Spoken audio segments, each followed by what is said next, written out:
What if it's not about a building? What if it's not about stained glass or steeples?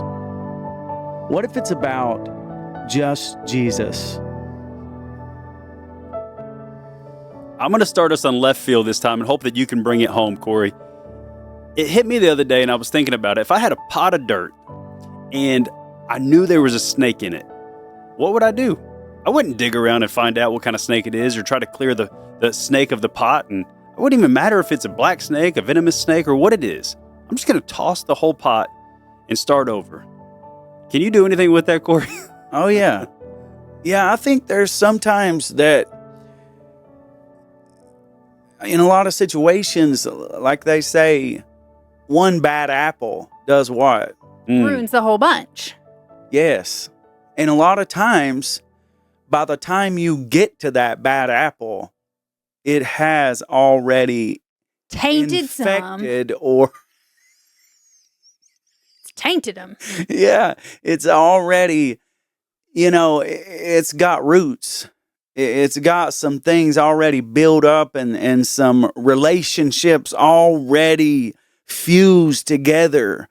And it needs to be nipped. And sometimes to nip something, it's not just one thing, one person, one scenario. You got to, like the saying goes, put out fires. And many times, in order to keep peace, I think that's a lot of problems just in people's individual lives. Sometimes in organizations, businesses, and especially in churches. And I think that you have to be able to recognize what is the problem, what is draining the peace. But I think what happens is that you can already get that bad apple juice on you before you know that you're around a bad apple. You get sucked in almost. That's what I'm screaming. So how do you know, though? How do you keep your head on the swivel? You have to be at peace with yourself. You have to be at peace with God. You have to know what peace is. But what if they're just showing you the shiny side of the apple, but on the back, it's really like gross rotten out there? Yeah, I think I've seen some TikTok things like that where... Oh, for real? Yeah, where this is what you see. This is what media is showing you, and it's a nice, pretty apple, but the back of it's got a big chunk ate out of it. But I think that's how we kind of fall victim sometimes, is we're seeing all the good and shiny things until, Well, that only lasts for a moment. Yes. If you are a peaceful, and I'm not just talking about a peaceful person walking around in flowers and sunshine. I'm talking about the only true divine peace comes from God. And either you got it or you don't. And if you got it, then you should be able to discern when something is just not right. Well, Somebody, some situation, some circumstance. but that's a thing I've seen, like you said, on TikTok, and they're talking about red flags. But I think everybody has a different definition of what red flags are for them. Maybe, this scenario, well, that's not really a red flag to me, but to Joe Blow from Borneo, that's a major red flag. Yeah, and I've seen that a lot. And some people, their red flag radar is broken. Exactly. So how do we, I guess, how do we get with our, how do we get there? How do we make our red flag radar better? I don't know if it's possible for you, not you, but for people to make their red flag radar better if they don't get around people with good red flag radar. Well, and then I worry too, if I'm trying to judge a red flag, am I being judgy? Yeah, I think that's a perfect point, Savannah. I think, what do they say? Ignorance is bliss. Not being able to see red flags sometimes is a double-edged sword, right? It's good in one way, but in the other way, we get wrapped in. But as long as we're self-aware, we know when these people or things or places are affecting us in a negative way, that needs to be our red flag. That's when we need to make adjustments. Yeah, because inevitably it's affecting your life. Mm-hmm. If it's affecting, it's one thing if actually it's not. If it's affecting you individually, then it could even be infecting you to where it's not looking good, and it's bringing red flags to other people who are outside looking in, who should be maybe in your clique, or maybe just not a real acquaintance, somebody that kind of knows you a little bit and is just outside looking in and saying, oh my God, they need to watch out. So you've got red flag by association. Yeah. And because it's so many times you're in so deep, you're already in it. So you really can't back up, because people just don't like change. They get vested and they get attached, and then it's like, well, I mean, this is just the way it is, and it shouldn't be that way. And you've got to be able to sometimes back up.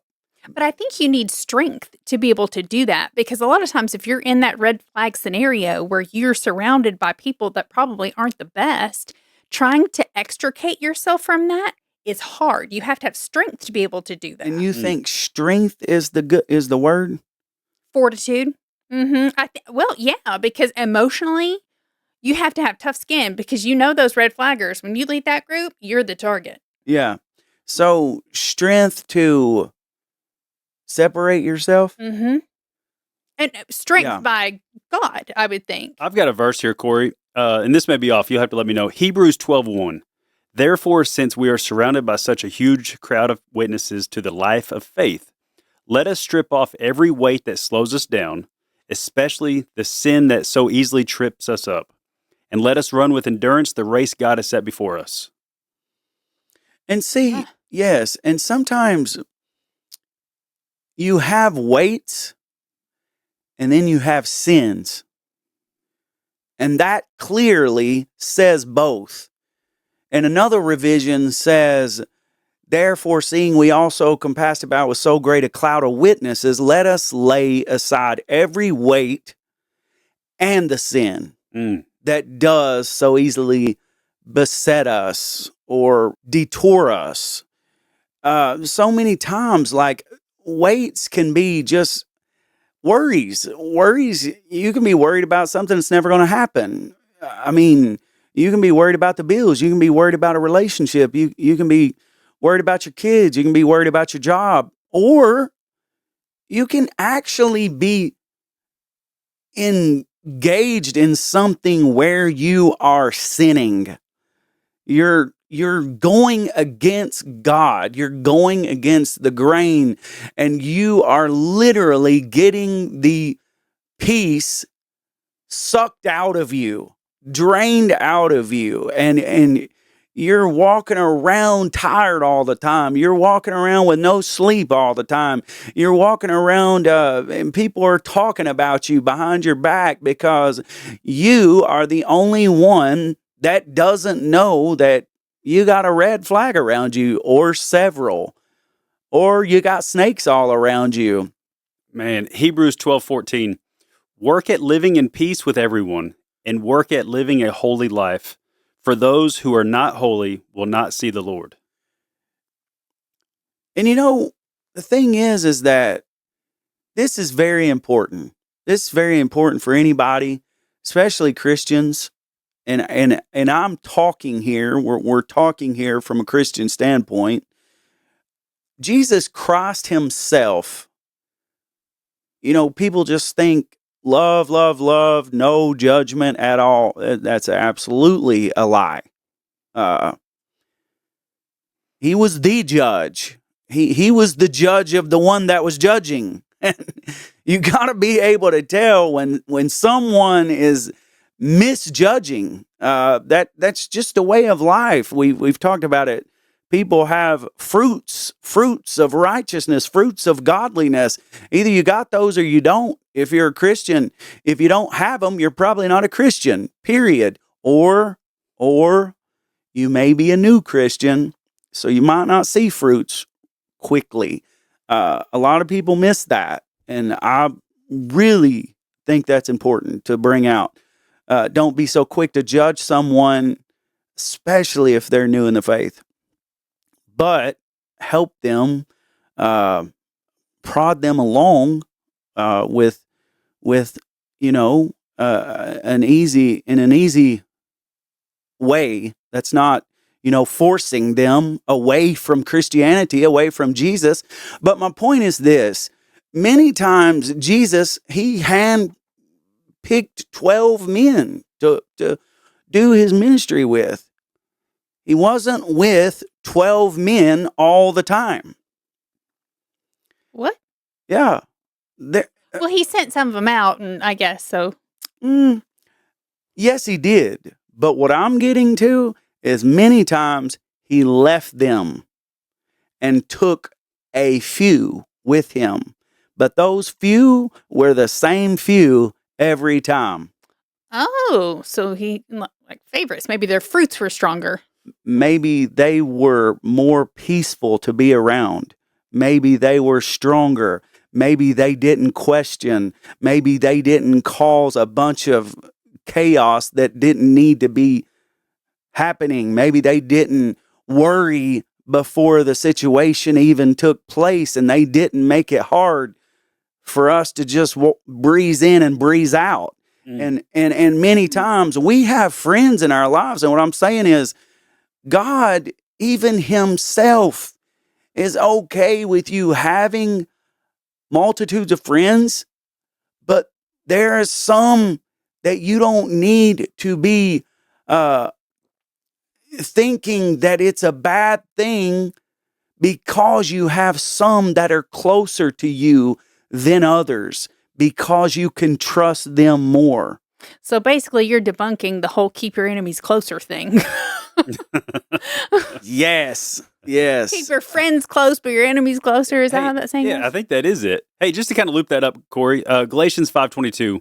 But the Holy Spirit produces this kind of fruit in our lives: love, joy, peace, patience, kindness, goodness, and faithfulness. When you were talking about the fruits, that's what you were talking about, right? Yes, it is.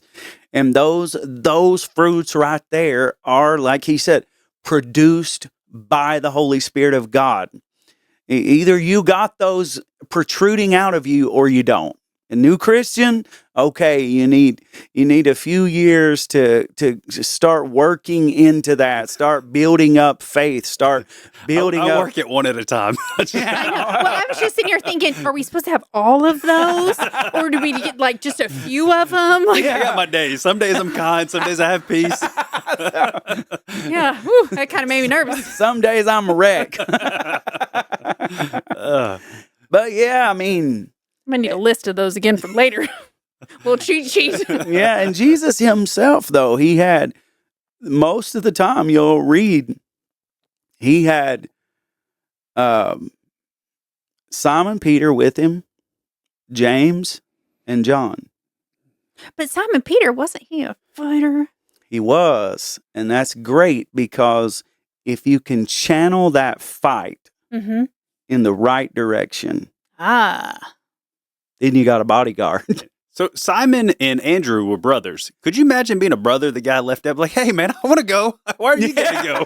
See, I feel like I would have to live that scenario because you would totally get picked to go. And I'd be And left I don't behind. remember, but Andrew brought Simon along to go meet him. Like he's like, "Oh, you got to come on. I got to show you this guy." He absolutely did. That's hilarious. And there's people with mindsets in the church and in Christianity in itself, as some are introverts, some are extroverts. Some people are better at just talking individually to people. Mm-hmm. Some people are better at talking to a multitude. And we're gifted in different ways. I believe Andrew was better at talking to individuals.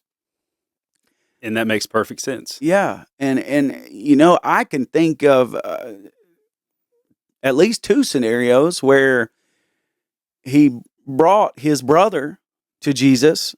That's his inner circle, and that's what I'm getting at. A lot of us have an inner circle. Most people will tell you that your closest friends you can count on one hand, and probably 3. Probably.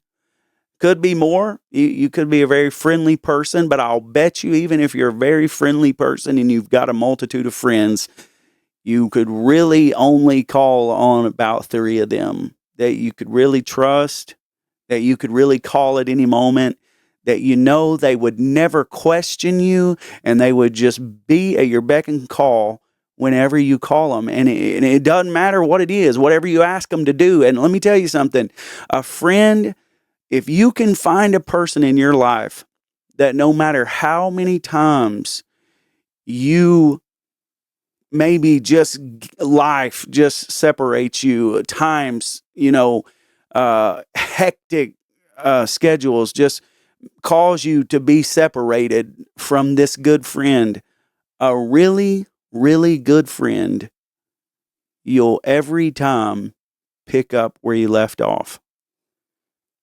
That's a true friend, and you need to cherish that relationship, because you'll only find a few of them in life, if not just one, where it just doesn't matter. There's so many people that get upset. There's so many people that get angry. Why ain't you called me? Or why, I've called you 1,000 times, or man, we can't do this, or, people like that. But the person that you just call up and it's been months and they just are as happy to talk to you then as they were before the time lapse, that's a true friend. And those kind of people, you want them around you. And we're in a battlefield. We're in a war, in case we didn't realize that. And sometimes you don't have a lot of time to question. You don't have a lot of time to answer questions. Sometimes we're in hectic, desperate measure moments, and we don't need 50 questions. We just need to get it done. And a friend that you can call up at any moment, and they will just be there, and they will get it done.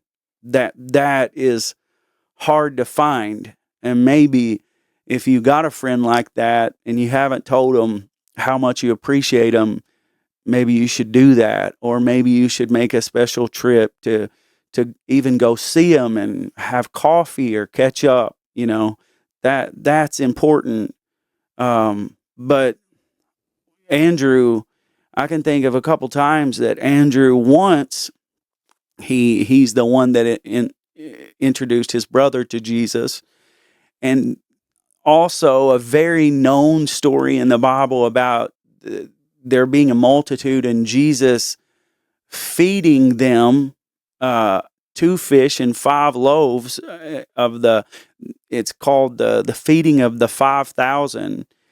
And a lot of times it's not brought out where the meal came from. The 2 fish and the 5 loaves was a boy's lunch. And Andrew is the one that found that boy and introduced him to Jesus. Well, that's a big win. Yeah. Yeah. And Jesus literally, that boy gave Jesus, it's so comparison in your spiritual walk and in your life and what you have indwelling in you, the gifts that you have that God has given you from birth. That meal that he had, although it was 2 fish and 5 loaves, it was there that day on the premises to feed the multitudes, and no one even counted that boy to be there today, because in those biblical times the women and the children were not counted. Yeah, I've heard you say that before, and that completely blows my mind. So essentially, you're saying the feeding the 5,000, the ones that were counted were men. Absolutely. And so, And it says 5,000 men, not including Yeah. women and children. Huh. Savannah, I've got some more bad news. Oh man. Yeah, well, it's good, but it's bad. Apparently, I left off 2 of the other fruits of the spirits: got more. gentleness and self-control. My 2 hardest ones. I thought you did that because they were really hard. It's a whole nother verse. And some reason I didn't scroll down, and then I feel like that was God saying, "You don't need those, right?" No, I don't think that was it at all. I think it's a total of. I think it's a total of 9. Is it? I think I 9? got them all. Let me just read them. 9. What? 9? Yeah, count them and see All if right. it's. Love, joy, peace, patience, kindness, goodness, faithfulness, gentleness, and self-control. Yeah, Ugh. 9. I got a couple of those I need to be working on. Like I think like this one needs to be Yeah.